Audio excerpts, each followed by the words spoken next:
नमस्कार, आप सभी का स्वागत है द करंट अफेयर शो में, जहां आपको देखने, पढ़ने और समझने को मिलते हैं कल के सारे exam related important current affair के क्वेश्चन। तो चलिए बिना देरी के शुरू करते हैं 29 अप्रैल 2023 के करंट अफेयर। अगर आप चैनल पर नए हैं तो प्लीज़ सब्सक्राइब कीजिए। आपको कोई सजेशन या कोई क्वेश्चन है तो कमेंट बॉक्स में टाइप कीजिए एंड अपने दोस्तों के साथ ये क्लास शेयर कीजिए। तो आ जाते हैं अपने पहले करंट अफेयर क्वेश्चन पे। विच IIT secured the second position in solar Decathlon. अभी हाल फिलहाल में सोलर डीकैथलॉन ये कंपटीशन ऑर्गेनाइज हुआ यूएसए में। तो इसका सही आंसर हो जाएगा आईआईटी बॉम्बे। आईआईटी बॉम्बे ने उनकी टीम शून्य एक प्रोजेक्ट पर उन्होंने काम किया जिसका नाम है Vivan, has been declared as the second winner at this year solar decathlon contest in the US for building house in Mumbai with advanced technology solution to help address air quality in a hot and humid climate। Mumbai में IIT Bombay के कुछ students ने ये एक project पर काम किया जहां उन्होंने ऐसे घर बनाने का मॉडल पेश किया जहां जो घर होंगे वो एडवांस टेक्नोलॉजी के साथ बनाए जाएंगे। Solution to help air quality, कुछ एयर को कंट्रोल करने के लिए, उस घर को की ह्यूमिडिटी कंट्रोल करने के लिए, टेम्परेचर कंट्रोल करने के लिए ऐसे घर बनाने का जो सुझाव या कॉन्टेस्ट, ये इस तरीके का उन्होंने मॉडल प्रेजेंट किया तो उनको सेकंड प्राइज़ मिला। क्या इस प्रोजेक्ट का नाम क्या था? विवान, और इस टीम का नाम था शून्य। को हाल फिलहाल में पता होगा कि आईआईटी मद्रास ने तंजानिया में अपनी यूनिवर्सिटी खोलने का निर्णय लिया। आईआईटी दिल्ली ने आबू धाबी में अपनी यूनिवर्सिटी खोलने का निर्णय लिया, और आईआईटी मद्रास ने डेवलप किया था ऑपरेटिंग सिस्टम जिसका नाम था भार ओएस। तो ये कुछ इम्पोर्टेंट क्वेश्चन थे आईआईटी से रिलेटेड। नेक्स्ट पर आ जाते हैं। What is the rank of India in recent release economic freedom index. Economic freedom index, इसमें भारत की रैंक है 121। थोड़ा इसके बारे में जान लेते हैं। This is an annual report that measure the level of economic freedom in the countries around the world. ये इकोनॉमिक फ्रीडम, किसी कंट्री में कितनी इकोनॉमिक फ्रीडम उसकी गवर्नमेंट प्रोवाइड करती है और वहाँ का इंफ्रास्ट्रक्चर सिनेरियो कैसा है, उस पर ये एक रिपोर्ट जो है कौन रिलीज़ करता है? वो heritage foundation with the help of heritage foundation की ये एक रिपोर्ट अपनी हर साल एक प्रेजेंट करती है। तो इस साल हेरिटेज फाउंडेशन का हेडक्वार्टर है वाशिंगटन डीसी में। इसके ये 4 मेन पिलर्स, जिस पैरामीटर्स जिन पर अपनी रिपोर्ट तैयार करते हैं। सबसे पहला rule of law, government size, regulatory efficiency and open market. ये 4 पिलर हैं जिसके बेसिस पर ये हेरिटेज फाउंडेशन जो है अपनी रिपोर्ट जो है तैयार करता है। In the index is widely used. ये किस लिए यूज़ होती है, ये इम्पोर्टेंट क्यों है, ये जान लेते हैं। The index is widely used to assess the economic climate in different countries. India is categorised as mostly unfree with total score of 59.8 out of 100, its lowest in 6 year. तो ये इम्पोर्टेंट इसलिए हो जाती है तब भी जब भी कोई कंपनी किसी दूसरे, जैसे मान लीजिए कोई अमेरिका की कोई कंपनी है, उसको इंडिया में इन्वेस्ट करना है, तो वो क्या देखेगी? वो ये देखेगी इकोनॉमिक फ्रीडम इंडेक्स में हमारी रैंकिंग क्या है, क्या क्या पैरामीटर पर कितने कितने हमको मार्क्स मिले हैं। तो ये इसलिए इम्पोर्टेंट हो जाती है किसी भी देश के लिए। सबसे पहले नंबर 1 पे है सिंगापुर, दूसरे नंबर पर आता है न्यूजीलैंड, तीसरे नंबर पर ऑस्ट्रेलिया, चौथे नंबर पर स्विट्ज़रलैंड एंड 5वें पर आयरलैंड। इंडिया का नंबर आता है 121 और सार्क देशों में 109 पर हैं 109 पर है भूटान। तो भूटान का इंफ्रास्ट्रक्चर, वहाँ की जो इकोनॉमिक फ्रीडम है वो हमसे ज़्यादा है। 121 नंबर पर आता है भारत, और बांग्लादेश को भी सेम नंबर मिले हैं। 131 नंबर पर श्रीलंका, 140 नंबर पर अफ़गानिस्तान, 152 पर पाकिस्तान, और नेपाल आता है 157 पर। Next, who organise the coastal security exercise Sagar Kavach. अभी केरला के तट पर, जिसको हम मालाबार भी बोलते हैं, वहाँ पर एक एक्सरसाइज की गई 2-day कोस्टल सिक्योरिटी एक्सरसाइज का सागर कवच will begin on the coastline of Kerala. It is half yearly exercise with the objective to check coastal security mechanism and validate standard operating procedure. ये हर साल 2 बार की जाती है। किसके लिए? कोस्टल जो सिक्योरिटी है, कोस्टल थ्रेट जो हमको इंडियन ओशन से या इंडो पैसिफिक रीजन से देखने को मिलता है, उसको जांच करने के लिए, उसको परखने के लिए ये एक ड्रिल हर साल 2 बार की जाती है। तो मालाबार जो एक कोस्ट है, ये जो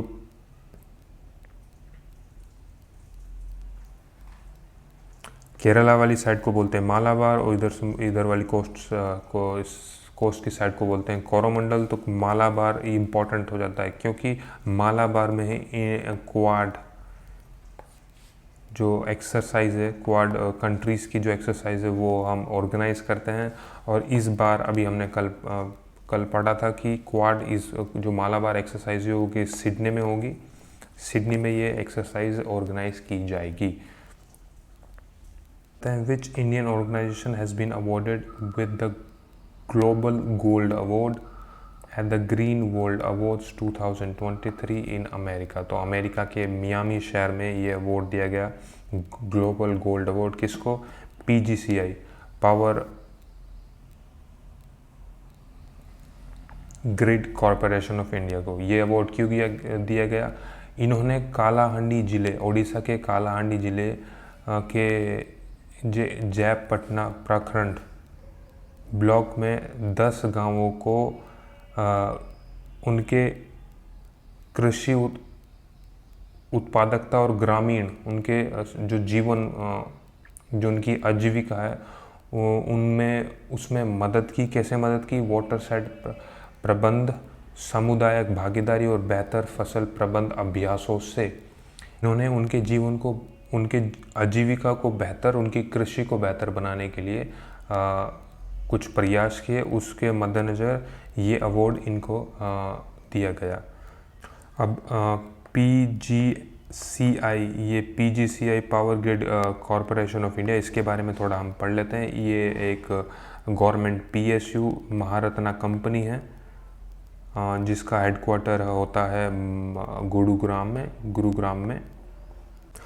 तो नेक्स्ट पर आ जाते हैं, who has become the first Indian to reach the summit of mount Annapurna. Mount Annapurna आप जानते होंगे कि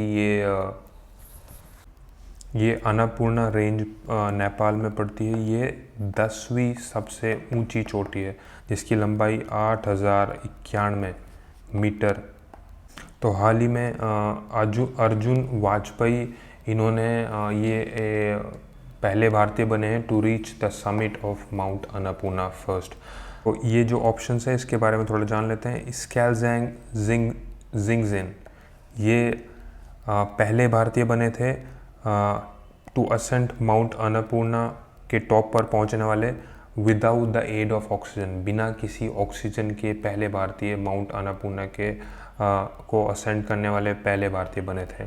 और बचेंद्री पाल, ये आप जानते होंगे, बचेंद्री पाल, इन्होंने 2 बार माउंट एवरेस्ट को क्लाइम किया है। एंड प्रियंका मोहिते, ये पहली भारतीय बनी थी माउंट अन्नपूर्णा पर पहुंचने वाली। तो नेक्स्ट पर आ जाते हैं कुछ headlines. Jaden Pariat become the first Indian to finish on podium in British F4। तो जैडियम पेरिएट ये मेघालय से आते हैं। इन्होंने ये पहले भारतीय बने हैं टू फिनिश पोडियम पर फिनिश करने वाले ब्रिटिश F4 रेस में। Collective spirit concrete action by Shashi Shekhar Vempati, farmer CEO of Prasar Bharati. आपको पता ही होगा कि मन की बात, प्रधानमंत्री जो हर महीने मन की बात करते हैं, उसका 100वां एडिशन अभी हाल फिलहाल में आया। तो उस पर एक बुक प्रकाशित की गई जिसका नाम है, उन्होंने लिखी, किन्होंने लिखी, ये शशि शेखर वेम्पति जो कि है पहले फॉर्मर पुराने CEO प्रसार भारती। उन्होंने एक बुक पब्लिश की जिसका नाम है collective spirit concrete action. Jharkhand government launched air ambulance service. तो झारखंड पहला राज्य बन गया है जिसने एयर एम्बुलेंस सर्विस की शुरुआत की।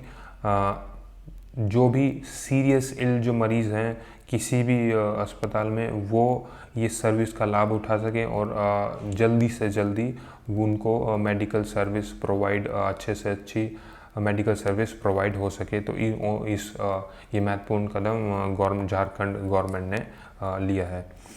Second World Sport Tourism Congress organized at Scotia by United Nation World Tourism Organization. तो ये Second World Sport Tourism Congress कहाँ पर हो रहा है? कोर्शिया में।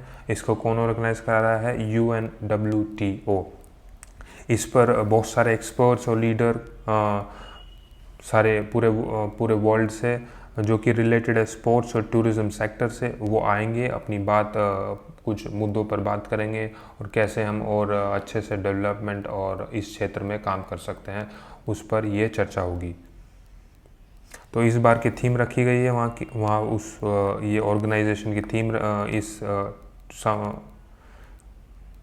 इस टूरिज्म कांग्रेस की थीम है tourism and sports united for sustainability.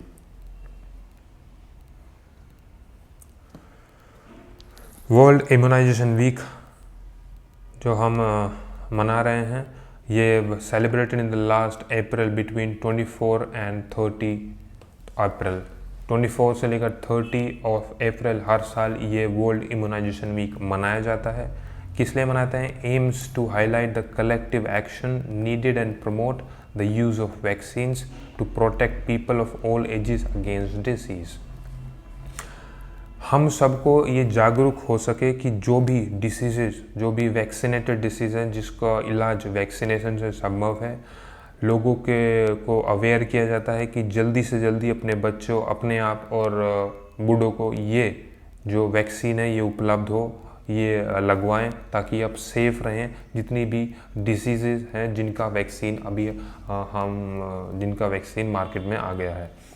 Theme इस बार की थीम रखी गई है द बिग कैच अप। हाल फिलहाल में हमने देखा है कि ड्यू टू कोविड-19 जो वैक्सीनेशन, जो इम्यूनाइजेशन प्रोग्राम है, उस पर थोड़ा होल्ड या फिर थोड़ा जैसे कह सकते हैं ब्रेक लगा है, क्योंकि सब उसमें बिजी हो गए थे। तो ये इस पर किसी का ध्यान मतलब कि नहीं गया का मीन्स कि लोगों तक नहीं पहुंचा सके इस जो भी अदर वैक्सीन्स है। तो उसको बढ़ाने के लिए द बिग कैच अप, उसको इंक्रीज करने के लिए उसकी रफ्तार, ये इस बार की थीम जो है रखी गई है। Aims to emphasize the need for countries to accelerate their progress toward ensuring that everyone, particularly children, protected from preventable disease. जो प्रिवेंटेबल डिसीज है जिनको हम मतलब कि प्रिवेंट कर सकते हैं थ्रू वैक्सीन, वो जिन्होंने नहीं ली है। ये प्रोग्राम मोस्टली अफ्रीकन कंट्रीज़ में ज़्यादा हमको देखने को मिलता है, क्योंकि वहाँ पर मेडिकल फैसिलिटीज़ इतनी अच्छी नहीं है। तो ये प्रोग्राम ओवर वर्ल्ड चला जाता है, हर देशों में जहाँ पर भी वैक्सीन से क्योर संभव है, तो उनको ये हिदायत दी जाती है गवर्नमेंट को, या ये प्रोग्राम चलाया जाता है कि जल्दी से जल्दी अपनी वैक्सीन जो भी डिसीज़ से रिलेटेड वो आप ले। तो कुछ प्रीवियस डे के कुछ करंट अफेयर हैं वो रिवाइज कर लेते हैं। वर्ल्ड ये बुक लिखी गई स्मोक एंड एशेस, ये किसने लिखी? ये लिखी अमिताभ घोष ने। एंड अभी हाल फिलहाल में कल रतन टाटा जी को highest civilian award of Australia मिला, और साइक्लिंग फेडरेशन के चेयरमैन बन गए हैं या प्रेसिडेंट बन गए हैं Pankaj Singh. And India Ajay warrior अभी यूके इंडियन यूके ने ये एक एक्सरसाइज या ड्रिल ऑर्गेनाइज की। और हीरो सुपर कप टाइटल अभी किसने जीता? ओडिशा ने ये अभी जीता है। लॉक एंड शील्ड ये एक नाटो द्वारा organize world largest cyber defence exercise, ये कहाँ हुई? ये एस्टोनिया में तालिन शहर में हुई। और ब्रेन लारा और सचिन तेंदुलकर के नाम पर एक सिडनी में गेट जो है वो उनके नाम पर रखा गया। और largest under water hydrocarbon pipeline का शुरुआत कहाँ हुई? ये हुई असम, किस नदी पर? ब्रह्मपुत्र नदी पर।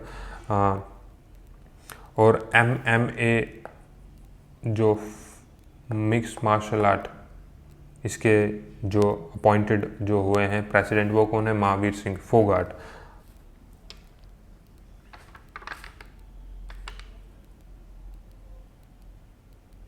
अभी हाल ही में वन पंचायत वन प्लेग्राउंड कहाँ पर लॉन्च हुआ? ये हुआ केरला में।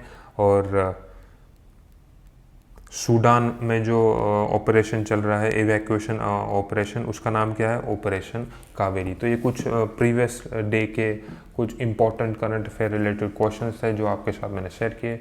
और इसी के साथ वीडियो समाप्त करते हैं। आई होप आपको पसंद आया होगा और आपको कुछ नया सीखने को मिला होगा। तो खुश रहिए, स्वस्थ रहिए और हमेशा हंसते रहिए। इसी के साथ जय हिंद, जय भारत।